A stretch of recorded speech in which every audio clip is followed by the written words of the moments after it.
जो चर्चा सबको ERCP पे सदन के अंदर चल रही है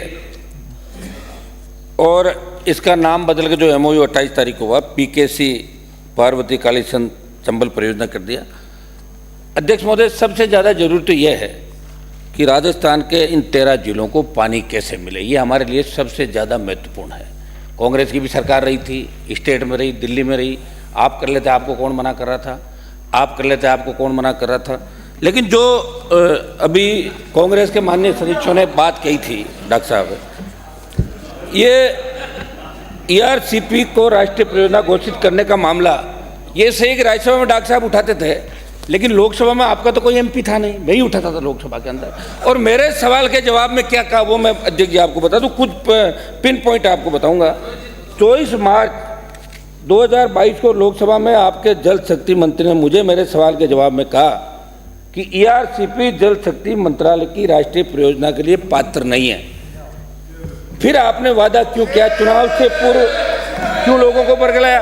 दूसरा अध्यक्ष महोदय, राजस्थान सरकार, मध्य प्रदेश सरकार ने ERCP को लेकर जिस संशोधित DPR के MOU पर साइन किए, उस संशोधित DPR और प्रथम बार DPR बनी, उन दोनों की तुलना की जाए तो इस नई DPR में पानी के कितने हिस्से को कम किया गया, आप ये बताएं। क्योंकि हमने जो सुना है, पहला तो अध्यक्ष महोदय ये कायदा होता है कि अपन जिस पे चर्चा कर रहे हैं हमारे पास उसकी कॉपी तो होनी चाहिए। MOU जैसे मंत्री जी, हमें पता है चर्चा करें किस बात पे। ये तो भाषण देने वाली बात हो गई, बड़ी चौपड़ पे हम भाषण दे रहे हैं या कहीं और खड़े होकर भाषण दे रहे हैं। ये एक मिनट, ये बड़ी चौपड़ नहीं है।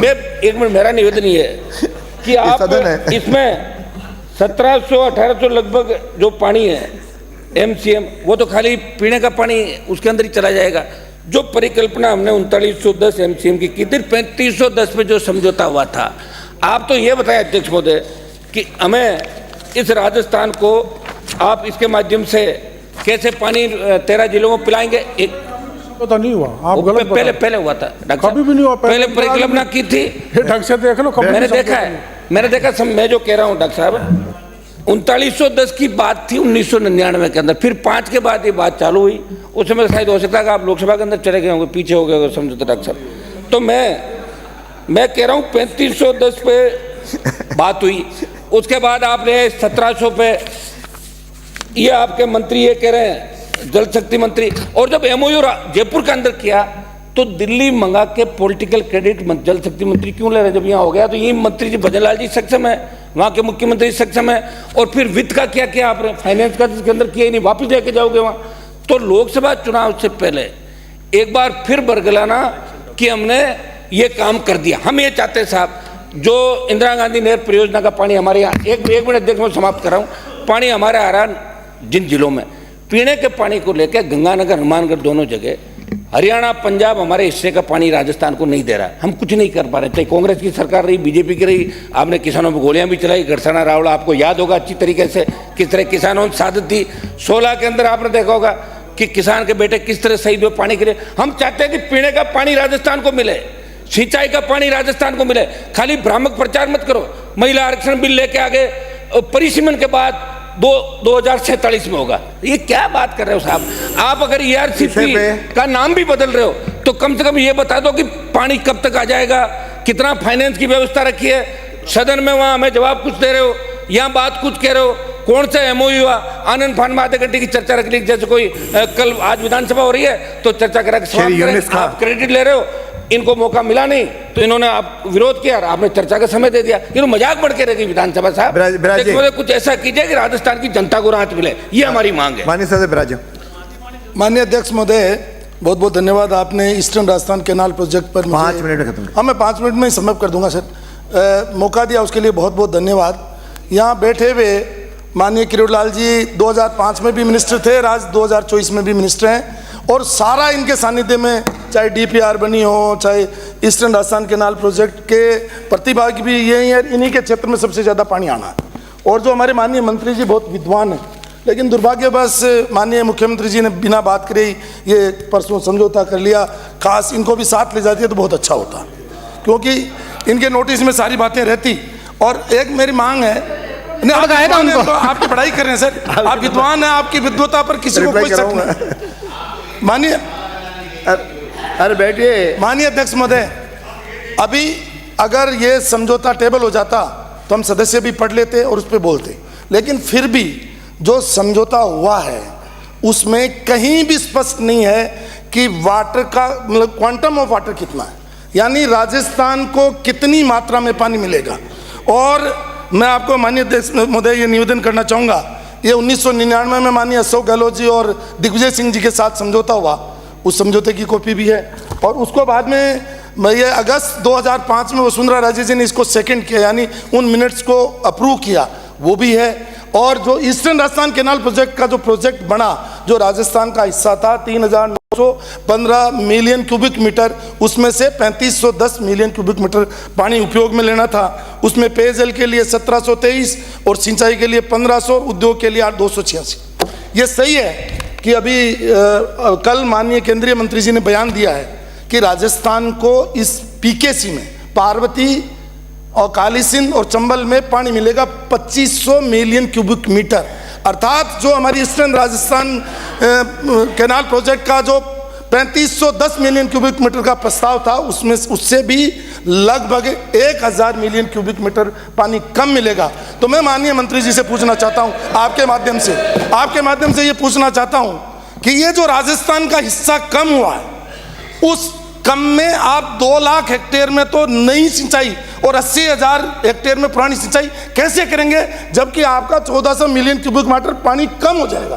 तो इसलिए ये सिंचाई के सपने तो ईस्टर्न राजस्थान देखना बंद कर दे। माननीय अध्यक्ष महोदय, मैं इतना ही कहना चाहता हूँ कि मध्य प्रदेश ने तो 1999 के बाद में अपना इंफ्रास्ट्रक्चर खड़ा कर लिया, और उसमें से पार्वती पर पाटनपुर, नेपज पर मोहनपुर और कालीसिंध पर कुंडलिया, और जो कालीसिंध पर कुंडलिया बनाया उन्होंने, उसमें 582 एमसीएम पानी, और नेवज पर मोहनपुरा में उन्होंने 616, यानी कुल 1200 एमसीएम पानी तो आज की तारीख में मध्य प्रदेश काम में ले रहा है अपने हिस्से का। और राजस्थान में जो इंफ्रास्ट्रक्चर खड़ा हुआ था, सरकारें आती जाती है, ये मैंने पहले भी कहा, आज भी कह रहा हूँ, वो दोनों, वो सारे के सारे, चाहे नवनेरा है चाहे सरदा है, नवनेरा का 86% काम पूरा हो गया। माननीय अध्यक्ष महोदय, नई सरकार आई है, मंत्री जी बताएंगे कब तक होता है। ये इसी योजना का हिस्सा है माननीय अध्यक्ष महोदय। तो मेरा तो आपके माध्यम से ये जो ही नाम थे जो अभी ये जा रहे हैं माननीय किरोड़ी लाल जी, क्योंकि सोने के पिंजरे में बंद कर दिया, बोल नहीं सकते। एक शेर पहले धाड़ता था, आजकल बंद हो गया हमारा शेर धाड़ना, नहीं तो आज ये आदमी अगर बोलता और इनसे राय ली जाती तो आज राजस्थान के हितों के साथ कुठाराघात नहीं होता, क्योंकि ये भी इसमें हिस्सेदार थे। और मैं माननीय सदस्यों को भी कहना चाहता हूँ कि 83 मेंबर ऐसे हैं उसमें, जिसमें आप भी हैं माननीय अध्यक्ष, और सब लोग हैं, ये माननीय मंत्री जी भी हैं, और यहाँ जो मुख्यमंत्री वो भी हैं। ये सब के क्षेत्र में पानी कम हो जाएगा तो ये पीढ़ी तो आपको बद्दुआ देगी देगी। आने वाले लोग भी कहेंगे कि इन 83 लोगों को हमने चुन के भेजा था, बिना पढ़े इन्होंने राजस्थान के हितों के साथ समझौता कर लिया, इसलिए ये समझौता नहीं होना चाहिए। इसलिए हमारा आग्रह माननीय, एक मिनट ही बोलूंगा माननीय। अब इसमें बार बार कहा गया टास्क फोर्स बनाएंगे, ये इनका समझौता अनऑफिशियल मेरे पास है, पढ़ा है मैंने इसको पूरा, इसमें लिखा टास्क फोर्स बना देंगे। कब टास्क फोर्स बनेगी? ये एनपीपी की बात कर रहे हैं, और ये जिस पीकेसी की बात करें माननीय अध्यक्ष महोदय, वो 2004 में पूरे हिंदुस्तान में 16 परियोजनाएं ऐसी थी जिनको चिन्हित किया गया था ILR में, इंटरलिंकिंग रिवर के अंदर चिन्हित किया गया था, उसमें से पीकेसी एक थी। अब आप 2004 का हवाला देते हुए और 2024 में समझौता कर रहे हो। अब तो जनसंख्या बढ़ गई। मैं मुख्यमंत्री जी का प्रेस कॉन्फ्रेंस सुन रहा था, वो कह रहे थे कि 2,81,000 और 83,000 जनसंख्या को पीने का पानी मिलेगा। माननीय, मैं कहता हूं अफसरों से कि कम से कम मुख्यमंत्री को आंकड़े तो सही दिया करो। आज इन 13 जिलों की जनसंख्या 4.5 करोड़ होगी और आप कह रहे हो 2 करोड़ 81 लाख को पिलाएंगे। इसलिए इसको पहले मेरी फिर राय है माननीय अध्यक्ष जी, ये पहले पढ़े। और एक मेरा सुझाव भी है माननीय अध्यक्ष जी, एक कार्यशाला तो करवा दो इस पर, इन 83 लोगों की, जिससे इनको पता तो चले हमारे साथ यही तो हो रहा है, यही तो हो रहा है। ब्राजे डॉक्टर किरोड़ी लाल मीणा।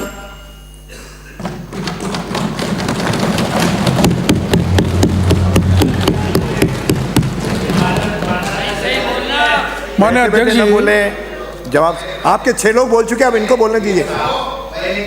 से शपथ दिलाओ कि जो बोलूंगा सच बोलूंगा, सच के अलावा कुछ नहीं। पहले आप ले लो पहले। और ये पहले वेब आप आपको ले है, लो। जो पहले आप जैसा ले लो। करता है उसको याद वैसा ही आता है। किरोड़ी लाल जी ने सत्य बोला है, सत्य बोलेंगे, पर आप हमेशा असत्य बोलते हैं, असत्य बोलेंगे। आइए आइए बोलने दीजिए, आइए। माने कई सदस्यों के बैठे बैठे न बोले, बोलिए। विचार मैंने सुने। माननीय मुरारी लाल जी ने पूछा कि कितना पानी मिलेगा, और हमने बोहरा जी ने पूछा कि ये 75% डिपेंडेबिलिटी क्या बीमारी है। सुभाष जी ने पूछा कि MOU में क्या नया है और वेब कोर्स से सर्वे कराओगे क्या, भविष्य में कैसे DPR बनेगी। ERCP राष्ट्रीय परियोजना के लिए पात्र नहीं है, जो सवाल के जवाब में माननीय हनुमान जी ने कहा है।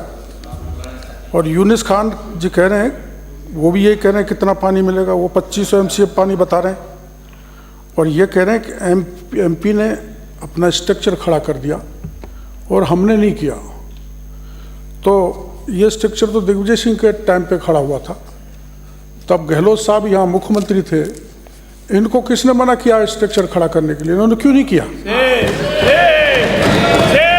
अब मैं बताता हूँ राष्ट्रीय परियोजना की बात।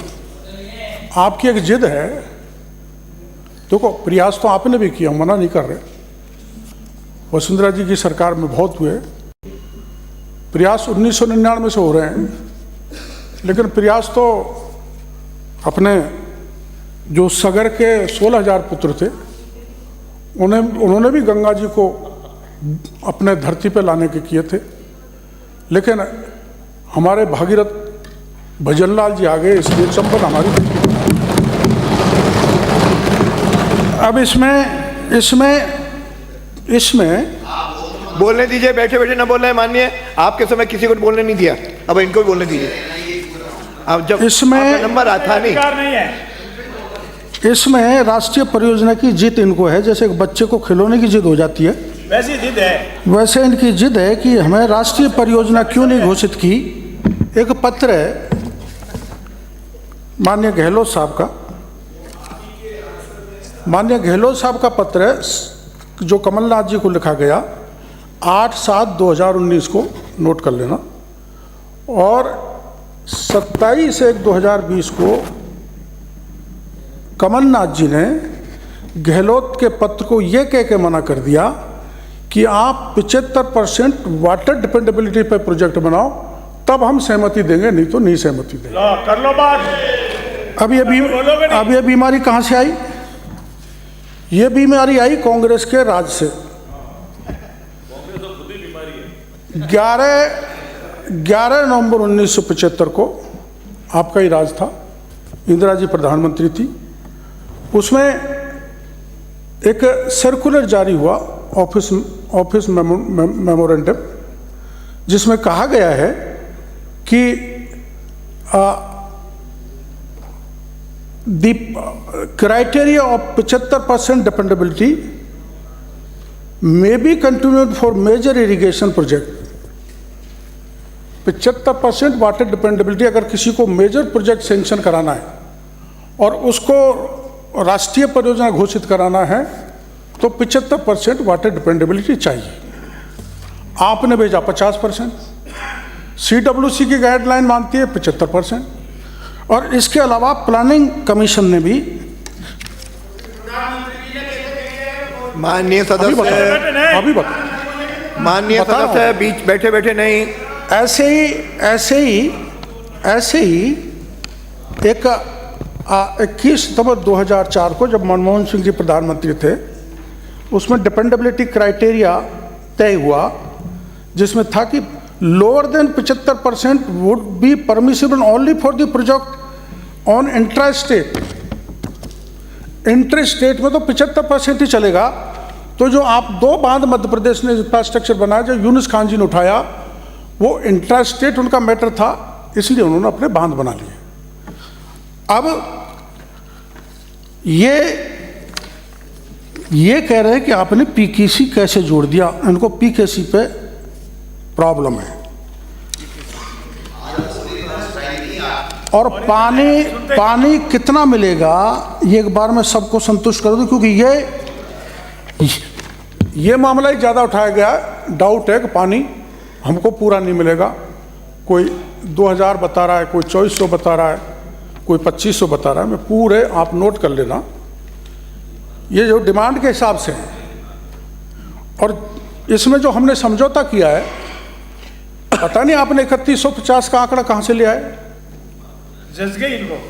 3150, 3600, 3900, 5000 ये बोल रहे हैं।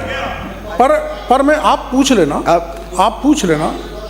आप तो ये कह रहे हैं 3510 पे समझौता हुआ, कोई समझौता नहीं हुआ। डिमांड, हाँ डीपीआर, मैं बता रहा हूँ डीपीआर। अब आप डीपीआर सुन लो, डीपीआर सुन लो मेरी। मैं अपना ये जो drinking water requirement for Bisalpur and Isarda note करते जाना। अलवर जयपुर 128.03 MCM चाहिएगा। ईसरदा दौसा सवाई माधोपुर को 97.46 MCM चाहिएगा। जयपुर रूरल को 95.23 MCM चाहिएगा। Total raw water required for Isarda including losses 30%, ये होगा अध्यक्ष महोदय 416.94%। फिर Bisalpur dam additional water demand for Bisalpur, जो अब जो डिमांड आई है वो है 476.48 MCM। Additional demand from Bisalpur including losses 30%, वो है 619.42%। Water required to fulfill the deficit of Bisalpur, उसको चाहिए 442.92%। Total raw water required for Bisalpur including deficit, उसको चाहिए 1062.34 MCM। अब water required by PHED MCM to Kota and Bundi district is 54 MCM।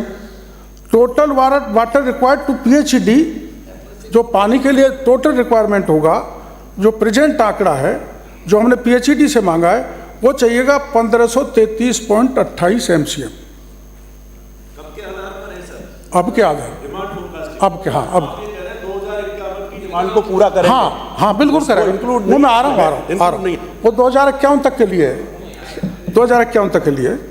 अब आया water requirement for industrial use. अब यह है gross water required including 30% reservoirs losses, ये 130 MCM। अब water required for irrigation, soon low, water required for irrigation is 565.82 MCM। अब वो कहाँ है आप देख लो, जो 26 डैम मुरारी लाल जी बोल रहे थे, बाकी के लोग बोल रहे थे। सुन लो, मैं सबूत के साथ बोल रहा हूँ। अरे आप माननीय सदस्य, ये आपकी आदत बंद करिए। जो एक बार सुन लीजिए, उसके बाद जो 26 डैम आप बोल रहे थे, अरे आपके भी इतने लोगों की बात सुनी है इन्होंने। आप भी सुनिए, आप भी सुनिए, बैठिए, बीच में बोलने की अनुमति नहीं है। आंकड़े पेश करो, या आप डीपीआर की बात करिए, और डीपीआर बैबकोस कंपनी ने बनाई है। आपने सबसे पहले दौसा के बांधों को भरने के लिए कहा था। माननीय सदस्य, PHED से पीने का पानी का आप मना करिए, असेसमेंट PHED करती है। आपको दौसा में पानी चाहिए। माननीय सदस्य बैठो, बिराजिए। अरे आप फिर आपके बीच में बोलेगा कोई, बैठिए। मिस्टर रोहित बैठिए, सुनिए, बोलो। अब मैं आपको बता देता हूँ माननीय अध्यक्ष जी, जो 26 डैम इनिशियली ये बता रहे हैं, इनको चिंता है बाकी के डैम कहाँ गए। तो 26 डैम को 402 MCM पानी मिलेगा। अब जो हमने डिमांड की थी, आंदोलन किए थे, आप सुन नहीं रहे थे, तो आपने 53 डैम चिन्हित किए। क्यों मुरारीलाल जी? 53 डैम चिन्हित किए, उसको मिलेगा 150 MCM पानी। इन रूट, मेरी बात सुनो, सुन लीजिए फिर जहाँ से पानी चलेगा, चर्चा में सुनिए, आपके भी कई बातें सुनिए, इन्होंने आपकी भी सुनिए। जहाँ दोनों से बात सुनिए पानी चलेगा जयपुर तक, वो 53 और 26 डैम हो गए जो रूट में पड़ेंगे। ये रूट में पड़ने वालों को 150 MCM, अजमेर के लिए 66.42 MCM और तोरड़ी सागर के लिए 57 MCM, और ये अपना मालपुरा इंदरगढ़ के लिए 25.195। अब ये हो गया 2930.20, 2930.20। राजस्थान का भला हो और आप जो माननीय राजा खेड़ा, अरे बैठिए, अरे चर्चा आधे घंटे की है। अरे इनका विषय आने दीजिए। माननीय सदस्य, अरे माननीय सदस्य सुनिए, आपको भी सुना है, इनको भी सुनिए, आपको भी, रोहित जी आपको भी सुना है, इनको भी सुनिए, आपके भी बातें इन्होंने सुनी, आप भी सुनिए। एक बात सुन लीजिए, एक बात सुनिए, आपका नंबर नहीं है, आपकी बात हो गई। अरे आपकी बात हो गई, आप सुन, अब आपको 5 मिनट दिए थे, आपने विषय रख दिया। बोरा जी ने कहा, बैठिए। माननीय सदस्य बिना अनुमति के न बोले। श्री हरी जी मीणा, आपकी आत्मा, हरीश जी की आत्मा पहले बीजेपी में थी, जो कांग्रेस में चली गई, तो बदलती रहती है आत्मा। आप एक बार पूरा कर ले, उसके बाद एक बार पूरा कर ले। अरे बीच में मत बोले, एक बार पूरा कर लेने। 2930 हुआ अध्यक्ष महोदय। 400 फिर भी से बोलना बार-बार। इसलिए हम तो इनका सहयोग कर रहे नहीं, हैं। कोई सहयोग की आवश्यकता नहीं है। अच्छा हाँ बोलिए, ये आपसे ज्यादा बोल सकते हैं। हो गया 448 बोरा जी, 448 MCM पानी अपन धौलपुर लिफ्ट में ले रहे हैं।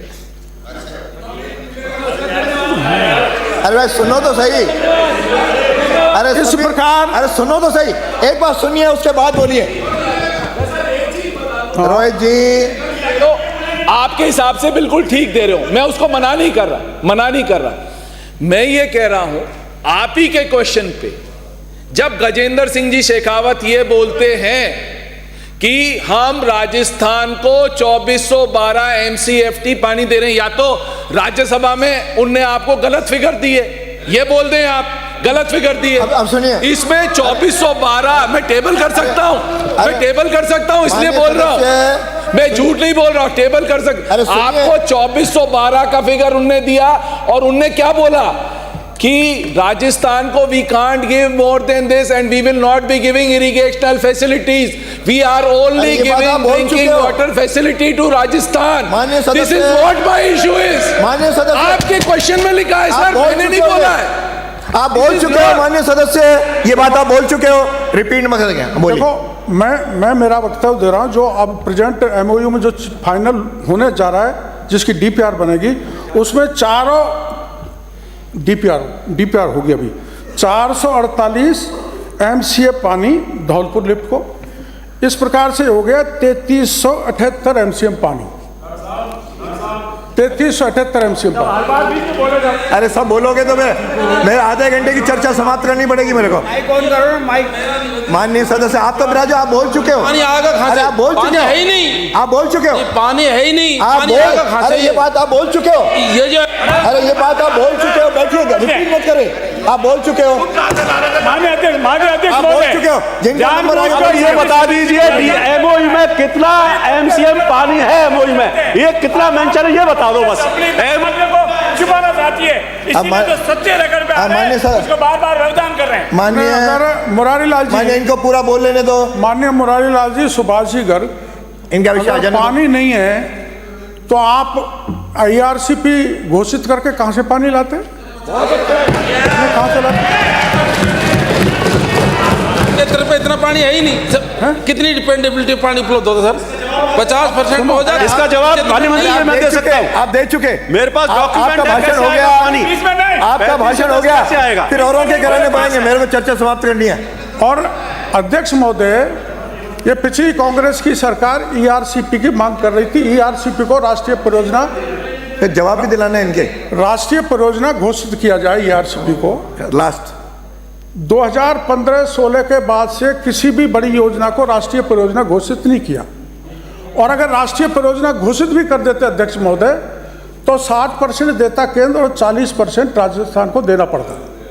इसलिए केंद्र ने एक बहुत अच्छा रास्ता निकाला है कि केन बेतवा की लाइन पर ईआरसीपी प्लस पीकेसी को देने के बाद में ये एनपीपी का प्रोजेक्ट हो गया।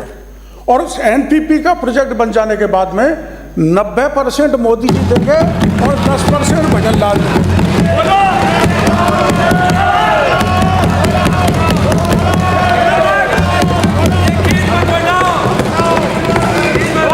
एनपीपी पानी पैसा नहीं चाहिए। डॉक्टर साहब, अरे डॉक्टर साहब एक अरे आप बोल चुके एक भाई। मिनट देखिए, अरे मैं कह रहा हूँ एक मिनट साहब, डॉक्टर साहब मैं पूछ रहा हूँ, आपने कहा एनपीपी, एनपीपी तो आपकी पुरानी पार्टी थी, उसका नाम रख दिया, एनपीपी कौन सी है? अध्यक्ष महोदय, हनुमान जी ने एक प्रश्न पूछा है कि एनपीपी क्या होती है। नदियों को जोड़ना। सुरेश अरे प्रभु सुनिए, सुनने का मादा भी रखो। अटल जी के समय सुरेश प्रभु एक कमेटी बनी थी जिन्होंने 16 बड़ी योजनाएं चिन्हित की थी।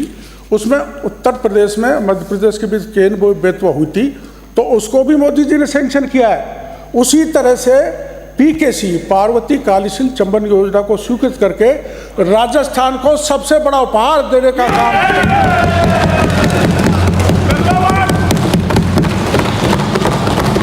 अब ये कह रहे हैं कि हमने नवनेरा में इतना पैसा दे दिया, ईसरदा में इतना दे दिया, या आप घर से तो आपने दिया नहीं। हमारा पैसा था। बैठे बैठे न बोले, हमारा पैसा था। अरे जेब से कोई नहीं लाता। माननीय सदस्य, अरे सुनिए सुनिए सुनिए, जेब से कोई नहीं लाता, आप भी नहीं लाते, ये भी नहीं लाते। ये दोनों जगह अध्यक्ष जी दोनों जगह वसुंधरा जी के समय भी लंबी पूरी राशि दी गई थी। एक दूसरा, इन्होंने क्या किया है, जल जीवन मिशन का जो पैसा था उसको डाइवर्ट करके ईसरदा डैम में लगा दिया। मेरा जिले की स्थिति वहां से पैसा दिया है, जल जीवन मिशन का पैसा दिया है। ये कहाँ का पैसा कहाँ का पैसा कहाँ? इसकी तो जांच कराओ और जांच करा के जैसा फैला हुआ देखिए, अब अरे मंत्री जी को बोलने दो भाई, आप बीच में खड़े मत होइए, अंकित नहीं हो इधर जो बीच में बोले। भाई ये तो आपको जानकारी है कि पीकेसी आइडेंटिफाई हुई थी। बीच अंकित नहीं होगा, और बीच में बैठे या बीच में बोलने जानू, उनका केवल उन्हीं का अंकित होगा, केवल इन्हीं का अंकित होगा। समय मत खराब करिए, आगे चलना है। आप बोरा जी, आप 2-3 बार बोरा जी, ये तो मैंने जवाब दिलवा रहा हूँ।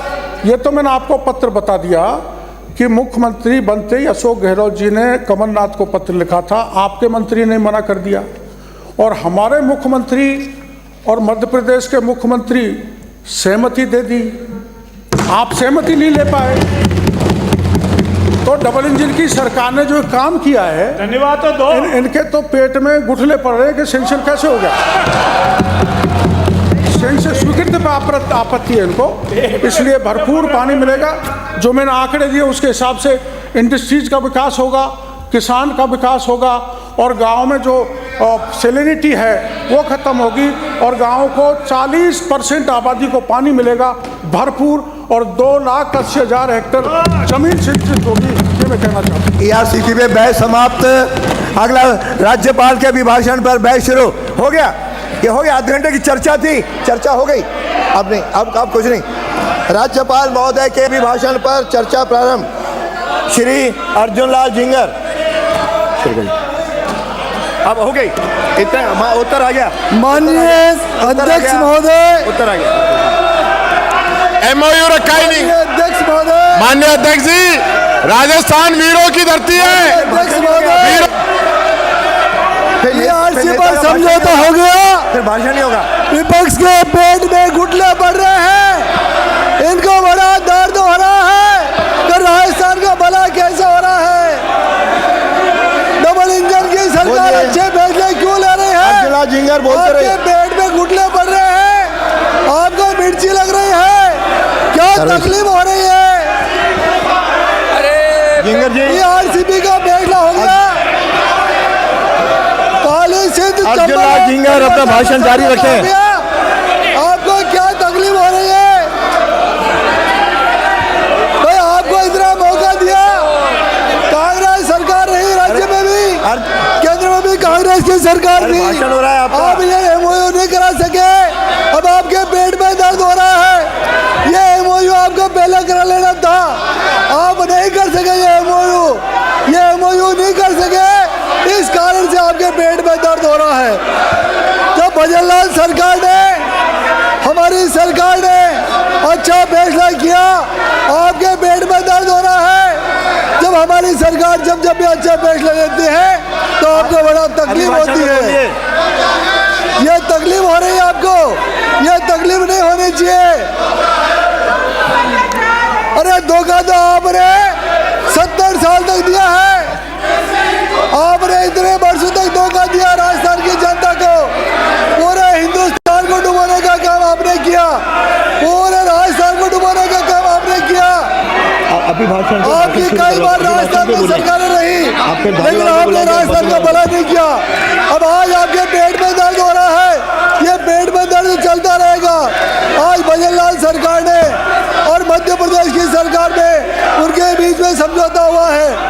इस समझौते को आप बचा नहीं पा रहे हो, ये समझौता बचा नहीं पा रहे हो, इसलिए मैं आग्रह करता हूँ माननीय सदस्य, प्रतिपक्ष के नेता, आप अपने लोगों को कुर्सी पर बिठाओ। भाषण चल रहा है।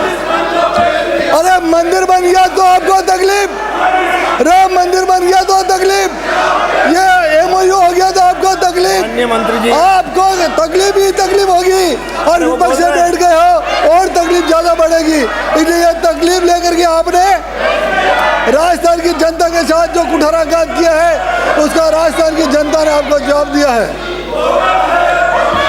माननीय अध्यक्ष महोदय, आपने मुझे राज्यपाल महोदय के अभिभाषण पर बोलने का अवसर दिया, इसके लिए मैं आपका अभिनंदन करता हूँ।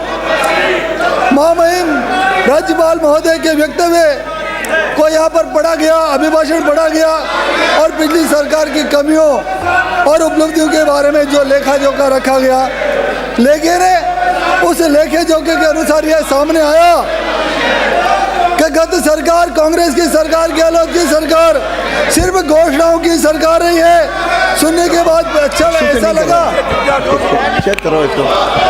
ऐसा लगा कि 5 साल तक कांग्रेस की सरकार मात्र होटलों में रही और जनता के साथ कुठाराघात करने का काम किया। इस सरकार ने मुख्यमंत्री कुर्सी के लिए उप मुख्यमंत्री और मुख्यमंत्री 5 स्टार होटलों के अंदर रहे, जनता का भला नहीं किया। यह जनता का भला नहीं करने के कारण आपको विपक्ष से बैठना पड़ा, सारे जनहित के काम बंद हो गए। यह सरकार, आपकी सरकार जनहित के कार्यों को कराने में नाकाम रही। ये पिछले 5 साल की सरकार सिर्फ महाभियाओं के हाथों में खेलते रही और राजस्थान के अंदर अराजकता का माहौल पैदा करने का काम आपने किया। आपकी सरकार सुशासन नहीं दे सकी, राजस्थान का चौमुखी विकास करने में फेल रही। हमारी सरकार गांव, गरीब, मजदूर, किसान, युवा, बेरोजगार, आम आदमी की परेशानी को सुन करके लोग भी बोलने वाले हैं, अपने सीटों में बैठिए। हमारी सरकार खुशहाल राजस्थान, विकसित राजस्थान, अपराध मुक्त राजस्थान बनाने का संकल्प लेकर आगे बढ़ रही है। मैं इस अवसर पर माननीय अध्यक्ष महोदय, हमारी सरकार कानून व्यवस्था को पुख्ता करेगी, लेकिन पिछली सरकार में कानून व्यवस्था बिल्कुल खत्म हो गई थी और ऐसा लगता था जिसकी लाठी उसकी भैंस, ऐसी कहावत चरितार्थ हो गई। पिछली पिछली सरकार में बहन बेटियां महिलाएं सुरक्षित नहीं थी, थानों में चिकित्सालयों में महिलाओं की आबरू को लूटा जाता रहा, रक्षक ही भक्षक बन गए। ऐसा लग रहा था कोई भी सुरक्षित नहीं है, व्यापारी सुरक्षित नहीं थे, बहन बेटियां सुरक्षित नहीं थी, उद्योगपति सुरक्षित नहीं थे, पुजारी संत महात्मा भी सुरक्षित नहीं थे, दलितों पर अत्याचार किए जाते रहे, सरकार मूक दर्शक बन करके देखती रही, निर्दोष लोगों पर गोलियां चलाते रहे, जिसका परिणाम ये रहा कि राजस्थान अपराध की भट्टी के अंदर जलता रहा। राजस्थान तुष्टिकरण की आधार पर यह सरकार को चलाती रही। उदयपुर में दिन दहाड़े कन्हैयालाल की हत्या हो जाती है, जयपुर के अंदर समाज विशेष के व्यक्ति की हत्या होती है, उसको 5 लाख का मुआवजा 50 लाख का मुआवजा दिया जाता है, और कन्हैयालाल की हत्या हो जाती है, उसको 5 लाख का दिया जाता है। भीलवाड़ा में अशोक दाभड़े की हत्या होती है, चित्तौड़ में रतनलाल सोनी की हत्या होती है, जयपुर के अंदर महिला शिक्षक को दिन दहाड़े जिंदा जला करके हत्या कर दी जाती है। इस प्रकार से ये सरकार पूरी तरह से तुष्टिकरण के आधार पर चलाने का काम आपने किया। माननीय अध्यक्ष महोदय, मैं आपसे निवेदन करना चाहता हूँ, पिछली सरकार पूरे राजस्थान को भ्रष्टाचार की भट्टी में झोंक करके रख दिया। नहीं आएंगे। इस सरकार पिछली सरकार में भ्रष्टाचार बनवा, जमीनों में भ्रष्टाचार, जमीनों के आवंटन में भ्रष्टाचार, बिजली की खरीद में भ्रष्टाचार, कोयले की खरीद में भ्रष्टाचार, नरेगा की कार्य में भ्रष्टाचार। अरे इंदिरा रसोई में भी तुमने भ्रष्टाचार किया है, बीज खरीद में भ्रष्टाचार किया है, दवाइयों की खरीद में भ्रष्टाचार किया है। कोई ऐसा सेक्टर नहीं बचा जिसको आपने भ्रष्टाचार की भट्टी में नहीं झोंका हो। राजस्थान के अंदर 24 बार पेपर लीक करके युवा बेरोजगारों के साथ अन्याय करने का काम आपकी सरकार ने किया। इस पूरे राजस्थान को आपने नाथी का वाड़ा बना करके बेरोजगार युवाओं के साथ धोखा करने का काम किया, पेपर लीक करने का काम आपने किया, और बीएससी की परीक्षा की मेरिट में आने वाले बेरोजगार युवाओं के हक को छीन करके आपने अपने रिश्तेदारों को आरएस बनाने के लिए उनका सहयोग करने का काम किया। बेटा बेटी बहू सगे संबंधी सबको आपने आरएस बनाने का काम किया, और शिक्षित बेरोजगारों के साथ धोखा करने का काम किया। हमारी सरकार संकल्पबद्ध है कि आने वाले समय में इन भ्रष्टाचारों को नहीं बख्शेगी, और पेपर लीक करने वाले गिरोह का बंडा फोड़ करके उनको जेल भेजने का काम करेगी। माननीय अध्यक्ष महोदय, इस चुनावी वर्ष में आपने सिर्फ और सिर्फ घोषणाएं करने का काम किया। यह सिर्फ सरकार घोषणाओं की सरकार रही। कई जिले बना दिए, नगर पालिकाएं बना दी, विद्यालय खोल दिए, तहसीलें बना दी, कॉलेज खोल दिए, चिकित्सालय खोल दिए, उप चिकित्सालय खोल दिए, पदों का कोई प्रावधान नहीं रखा। आपने किसी प्रकार का बजट का प्रावधान नहीं रखा। आपकी सरकार अविवेकपूर्ण नीतियों के विरोध में दूरदर्शी निर्णय करके आर्थिक कुप्रबंधन करके पिछले 5 वर्षों में राजस्थान को आर्थिक आपातकाल की भट्टी में झोंकने का काम किया। आपने राजस्थान, हमारे समय में राजस्थान विकसित राजस्थान बनने वाला था, लेकिन आपने इसको कर्ज में डुबा करके वापस इसको बीमारू प्रदेश बनाने का पाप आपने किया है। यदि भारत के लेखा परीक्षण महालेखाकार की प्रतिवेदन को लेखे को देखें तो 18-19 के अंदर आपने 31 मार्च 19 को राज्य पर 3,11,74,000 करोड़ का भार देने का काम आपने किया। प्रति व्यक्ति ऋण 40,300 करोड़ रुपए का 40,300 रुपए का प्रति व्यक्ति भार आपने डालने का काम किया। 23-24 के अंदर ये कर्जा बढ़कर के 5,69,781 करोड़ रुपए होने का अनुमान है। प्रति व्यक्ति कर्जा 70,400 करोड़ रुपए का होने जा रहा है। मैं निवेदन करना चाहता हूं आपसे, माननीय अध्यक्ष महोदय, यह सरकार गरीब कल्याण की सरकार नहीं थी।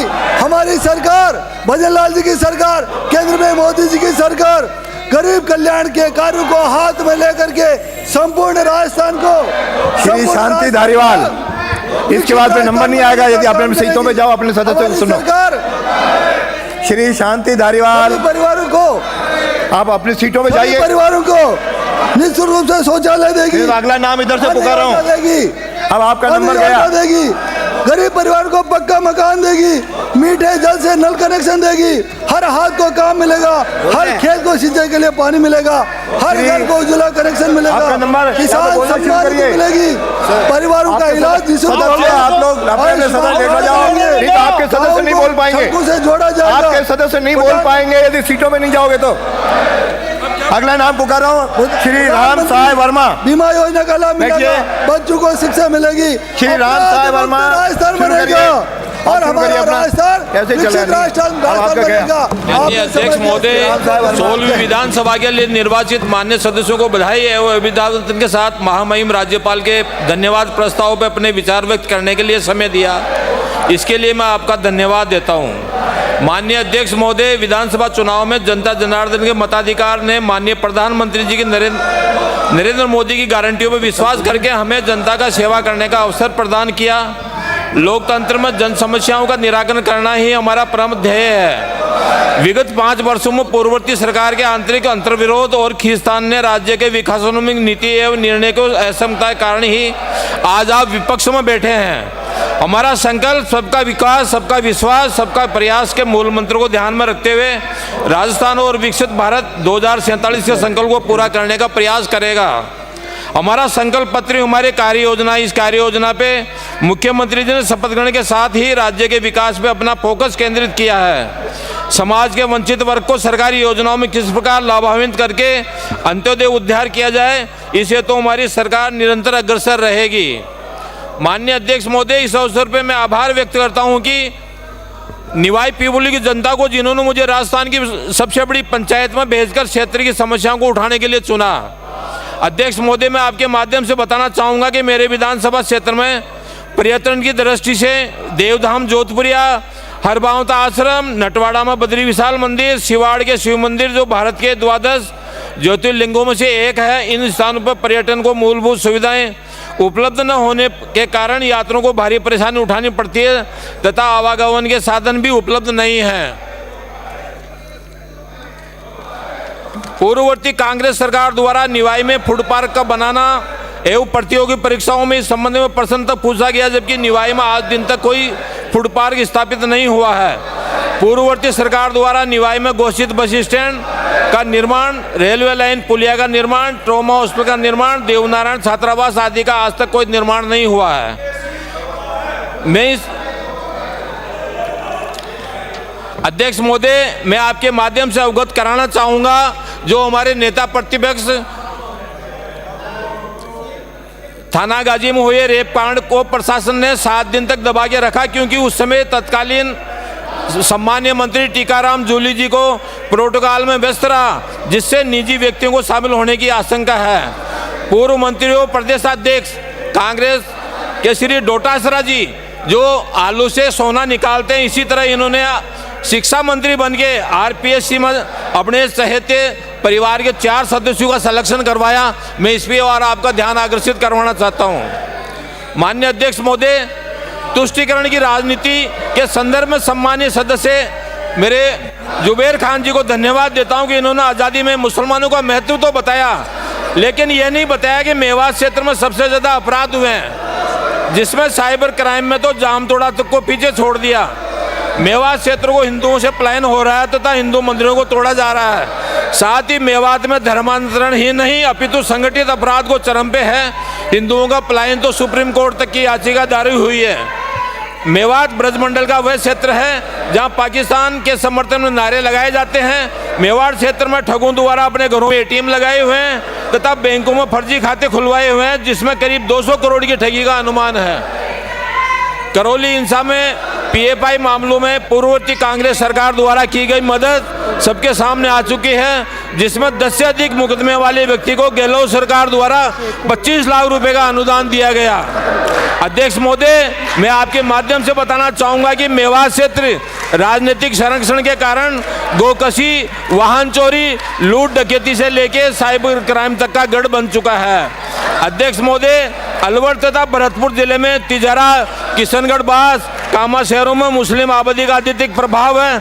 अतः मेवात को अर्धसैनिक स्थल भेज के मेवात को अपराध मुक्त करवाया जाए। अध्यक्ष महोदय, मैं आपसे रफीक खान जी को धन्यवाद देता हूं कि इन्होंने कोरोना काल में समाज सेवी हाजी रफ्तार अली की अंतिम यात्रा में 15,000 लोगों को जुटवाया। इस संबंध में रामगंज थाने में रफीक खान जी तथा 11 अन्य के खिलाफ नामजद मुकदमे दर्ज हुए हैं, जबकि हाजी साहब की स्वयं की अपील पर ही ईद का जुलूस तक रोका गया। इस अंतिम यात्रा में पुलिस ने भीड़ को रोकने का प्रयास नहीं किया, बल्कि 100 से ज्यादा पुलिस जवान, स्वयं डीसीपी अनिल पारिस देशमुख, आरपीएस सुमित शर्मा, रामगंज थानाधिकारी बीएल मीणा एवं सुभाष चौक थानाधिकारी भूरी सिंह मौके पे मौजूद रह के इस यात्रा को देखते रहे। महोदय, विधायक रफीक खान जी ने जयसिंहपुरा, खोर तथा अन्य इलाकों में करीब 30,000 मुस्लिम आबादी, जिसमें रोहिंग्या भी शामिल हैं, के नाम विधानसभा की मतदाता सूची में जुड़वाए।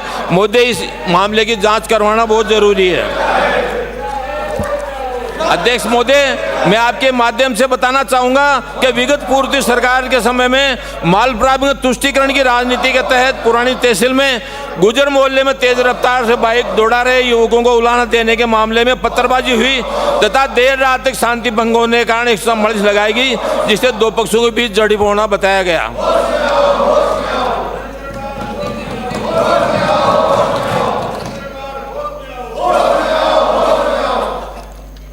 अध्यक्ष महोदय,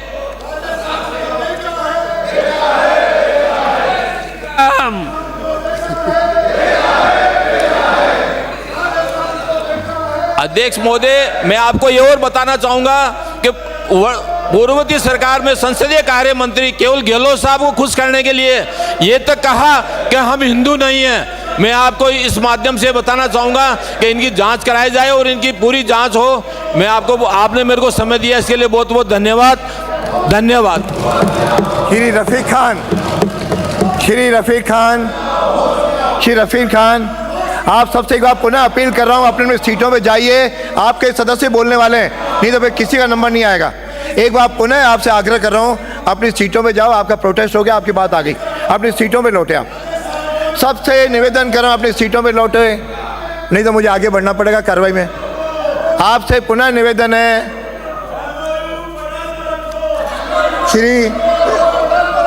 श्री सुभाष गर्ग, डॉक्टर सुभाष गर्ग,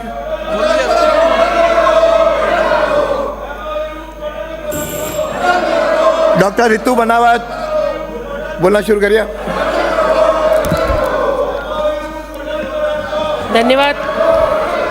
धन्यवाद अध्यक्ष महोदय। मैं लोहागढ़ की बहू और मेवाड़ की बेटी, जिसको आपने सदन में बोलने का मौका दिया, साथ ही आपका आभार व्यक्त करती हूँ। साथ ही बयाना की जनता का भी आभार व्यक्त करती हूँ, जिसने दोनों पार्टियों को चितकर विकास की आवाज़ बनने का अवसर प्रदान किया। आज समस्त भारतवासी सौभाग्य की दिवाली मना रहे हैं और हमारा बयाना परिवार तो और भी ज़्यादा सौभाग्यशाली है। जो राम मंदिर में पत्थर लगा है वो हमारी धरती के गर्भ से निकला है। और जैसा कहते भी हैं कि जा पर कृपा राम की होई, ता पर कृपा करे सब कोई। हम सब राम जी की विशेष कृपा से यहाँ पहुँचे हैं और माननीय भजनलाल जी सरकार पर विशेष कृपा हुई। मैं आपको शुभकामनाएं दूंगी कि आज भरतपुर जिले को विशेष सौगातें आपके द्वारा दी जा रही हैं और इसकी शुरुआत भी हो चुकी है। पीकेसी ईआरसीपी पर बधाई। मोदी जी और आदरणीय जल शक्ति मंत्री गजेंद्र सिंह जी को भी बधाई। अध्यक्ष महोदय, हमारा अन्नदाता आज परेशान है। रात में कड़ाके की सर्दी में सिंचाई करने को मजबूर है। बयाना विधानसभा क्षेत्र के 3 किसानों की रात में सिंचाई करते हुए अभी तक मौत हो चुकी है। मेरा आपसे आग्रह है, साथ ही आवारा पशुओं के कारण से 5 लोगों की मौत पिछले 6 महीने में बयाना विधानसभा में हो चुकी है। मैं आपसे अपील करती हूँ मैं आपसे अपील करती हूँ कि इसके निदान हेतु नंदीशालाओं का पंचायत या उपखंड स्तर पर निर्माण करवाया जाए। माननीय अध्यक्ष महोदय, हमारा भरतपुर जिला औद्योगिक विकास में ठप पड़ा हुआ है। सिमको और डालमिया जैसी कंपनियां बंद होने की कगार पर है और दिल्ली में जो पोल्यूशन होता है उसकी वजह से हमारे यहाँ पर औद्योगिक इकाइयाँ जो है वो एक एक महीने बंद होती हैं, जबकि मथुरा दिल्ली के निकट होने पर भी एनसीआर में नहीं आता और एनसीआर का जो फ़ायदा अलवर को हुआ है उसका 1% भी भरतपुर ज़िले को नहीं हुआ है। मैं ये कहना चाहती हूँ कि हमें एनसीआर के हिसाब से जो विकास मिलना चाहिए, अगर विकास नहीं मिलता तो हमें एनसीआर में से मुक्त किया जाना चाहिए, क्योंकि हमारे यहाँ पर औद्योगिक विकास की ज़्यादा स्थिति नहीं है और यहाँ पर कोई भी बड़ी कंपनियाँ नहीं है। मैं आपसे ये कहना चाहती हूँ कि इस विषय पर गंभीरता को देखते हुए डबल इंजन की सरकार में आप डबल इंजन की सरकार के माध्यम से इस समस्या का निदान करें। माननीय मुख्यमंत्री जी भरतपुर से आते हैं और उनका विजन भी भरतपुर के विकास का रहा है।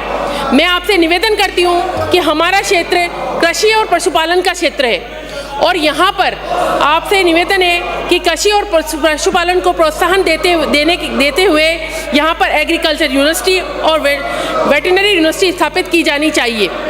पूर्वी राजस्थान में बिजली का स्थायी संकट हमेशा रहता है और इस स्थायी संकट को दूर करने के लिए पूरे पूर्वी राजस्थान में कोई भी पावर प्लांट स्थापित किया जाना चाहिए। यद्यपि धौलपुर में गैस पर आधारित पावर प्लांट है, लेकिन वह भी बंद पड़ा हुआ है। मैं ये कहना चाहूँगी कि हमारी बीजेपी जो है उसने लगातार पहले पूर्ववर्ती सरकार से ये अपील की थी कि वैट को घटाया जाए, जिससे कि क्षेत्रवासियों को, संपूर्ण राजस्थान वासियों को लाभ मिल सके। और क्योंकि हमारा जो पूर्वी राजस्थान है, चाहे वो हरियाणा से सटा है या यूपी से सटा है, वहाँ पर हर लीटर पर लगभग 8 से 10 रुपए की कमी रहती है, लेकिन सीमावर्ती राज्य एनसीआर पीवीएम को आवंटित राशि राजस्थान को एनसीआर में ही हो, ऐसा प्रावधान किया जाना चाहिए। साथ ही मैं कहूँगी कि डीजल और पेट्रोल पर वैट कम होना चाहिए, ताकि जो हमारे सीमावर्ती क्षेत्र है उसमें जो पेट्रोल पंप है उनको भी लाभ मिल सके, क्षेत्रवासियों को भी लाभ मिल सके। और हमारी पहले से ये मांग रही है, बीजेपी ने भी इसके लिए आंदोलन तक किए हैं, तो मैं ये कहूँगी कि इस मांग को पूरी करते हुए तुरंत वैट घटाया जाना चाहिए।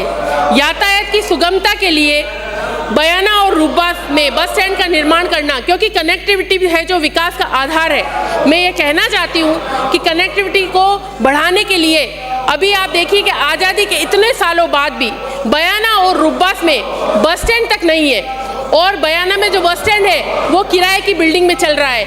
मैं सरकार से ये कहना चाहती हूँ कि बयाना और रूपबास दोनों जगह बस स्टैंड का निर्माण कराया जाए, और जो रोडवेज की बसें बंद हो चुकी है, क्योंकि रोडवेज की बसें पहले बयाना में 10 चलती थी, आज 4 भी नहीं चल रही है, तो मैं कहना चाहूँगी कि रोडवेज की बसों को ज़्यादातर कनेक्टिविटी के साधनों को उपलब्ध कराया जाए, जनता की परेशानियों को दूर किया जाए। माननीय अध्यक्ष महोदय, मेरा आपसे निवेदन है कि स्टेट हाईवे नंबर 1 को NHI को दिया जाए, नेशनल हाईवे में तब्दील किया जाए, बयाना में बाईपास निकालते हुए सवाई माधोपुर तक 4 लाइन बनाया जाए और इसको आगे दिल्ली मुंबई एक्सप्रेस हाईवे पर कनेक्ट किया जाए, जिससे विकास को नव पंख लग सके। माननीय अध्यक्ष महोदय, मैं कहना चाहती हूँ कि हमें जो ये वर्तमान सरकार है उसको गुड गवर्नेंस देना है राजस्थान को, और उसके लिए सबसे ज़्यादा ज़रूरी बात यह है कि वर्तमान में चिकित्सालयों में डॉक्टर हो, नर्सिंग स्टाफ हो, स्कूलों में शिक्षक हो, पुलिस के पास स्टाफ हो। जैसा कि हमने पूर्ववर्ती सरकार में देखा कि जो पुलिस थी वो केवल और केवल मंत्रियों की सुरक्षा में ही खड़ी रहती थी, जनता के दुख दर्द से उनको कोई सरोकार नहीं था।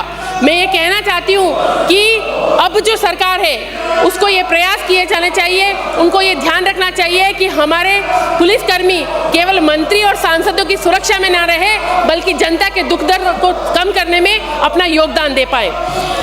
माननीय अध्यक्ष महोदय,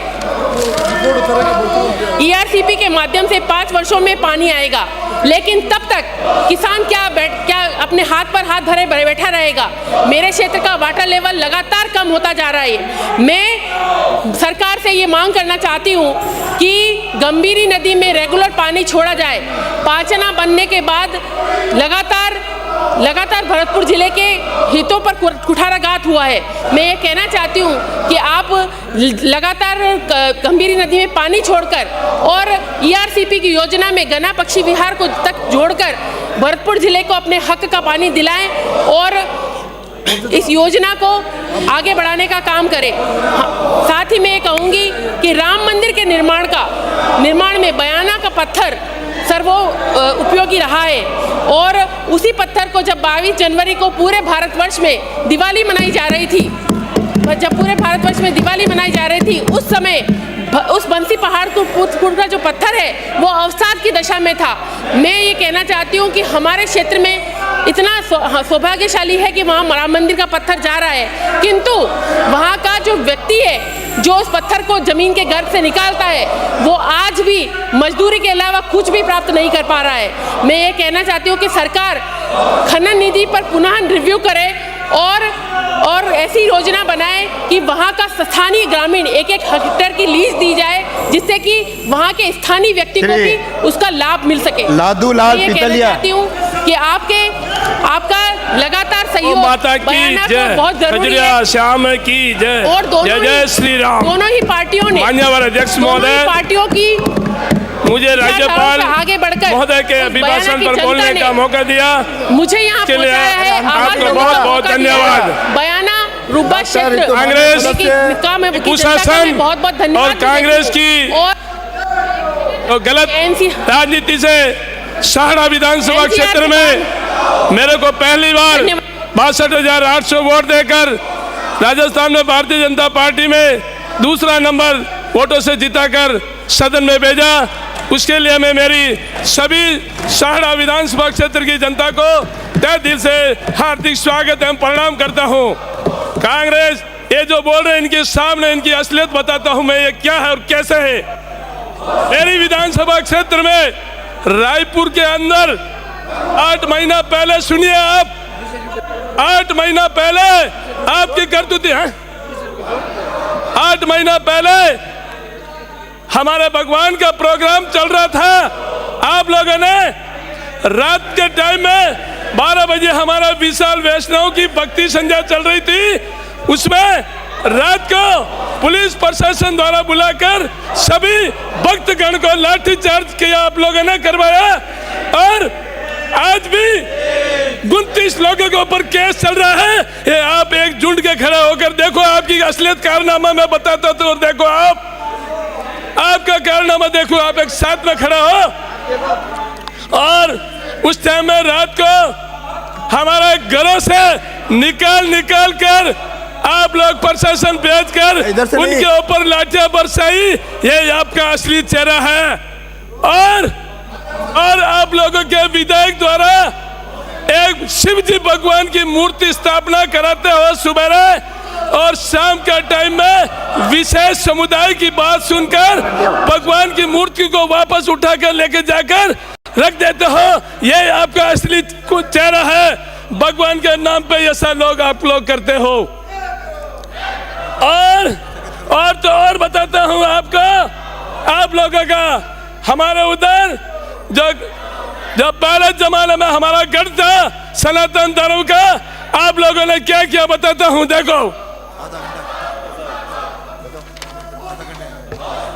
देखो आप लोग हमारा क्या रायपुर जिला भीलवाड़ा में एक मेवाड़ सियासत का पुराना गढ़ है। क्या यह गढ़ नजूल संपत्ति है? और क्या यह गढ़ 1965 में तक सार्वजनिक निर्माण के अधीन रहा है? और ये क्या यह गढ़ 1989 तक एक घास नीलामी होती रही? क्या इस गढ़ के अंदर एक पुराना कुआं था और किसके आदेश से इसे आप लोगों ने बनाया गया और वह पुराने कमरे को किसके आदेश से तोड़ा गया? और 1970 से पहले आप लोग सुनो, बोलने से कुछ नहीं होता है, सच्चाई सुनो, सच्चाई सुनो की सहन शक्ति रखो, सच्चाई सुनो, बोलने से कुछ नहीं होता है। 1970 से पहले इसमें हिंदू देवी देवता और हमारे शिवलिंग की मूर्तियां थी, वो कहाँ गई? जवाब दो। 2003 में सार्वजनिक विभाग के आदेश द्वारा यह संपत्ति देवस्थान विभाग को सौंपी गई थी। किस कारण से आप उस टाइम उक्त आदेश का पालना क्यों नहीं किया? और वर्तमान में उच्च न्यायालय में जनहित याचिका में तहत अतिक्रमण हटाने के आदेश के बावजूद भी आपने क्यों नहीं हटाया गया? यह है आपका चेहरा। और हमारे उधर तेजाजी भगवान की जयंती और प्रभु श्री राम की जयंती में रैली निकालने के लिए आप लोग तक परमिशन नहीं देते हो, यही आपका असली चेहरा है। और आप लोग को बताता हूं आपका चेहरा।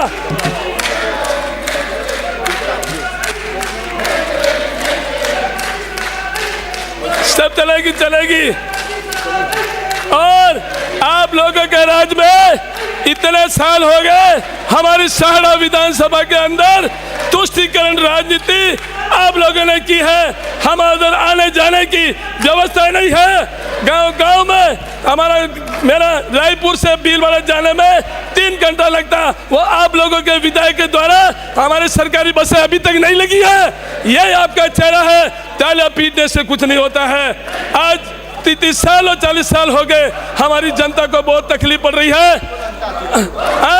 और भी हमारे उधर इधर भी जाने के लिए बसा नहीं है। आप लोगों द्वारा एक बस चालू की है, वो भी आप और हमारे पूर्व विधायक के भाई लोग ने उनकी बसें चल रही है।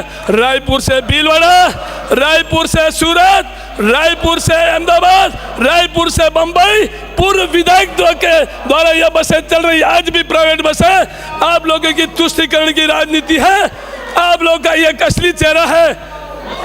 ये आप लोग होश में, तो हम होश में हैं। आप देखो, आप लोगों ने जनता के साथ खिलवाड़ किया, तभी सहाड़ा के अंदर पहली बार जनसेवक लादूलाल पीतले को जनता ने चुनकर भेजा। और आप वाइंड अप करिए। और जो चंबल के पानी के लिए हमारे उधर आज भी 60% पानी नहीं आ रहा है। यह आप लोगों की तुष्टीकरण राजनीति है। यह आप लोगों का है। पहले हमारे भीलवाड़ा के अंदर सभी विधानसभा क्षेत्र में पानी आ रहा है। सदन की कार्रवाई 20 मिनट के लिए स्थगित की जाती है।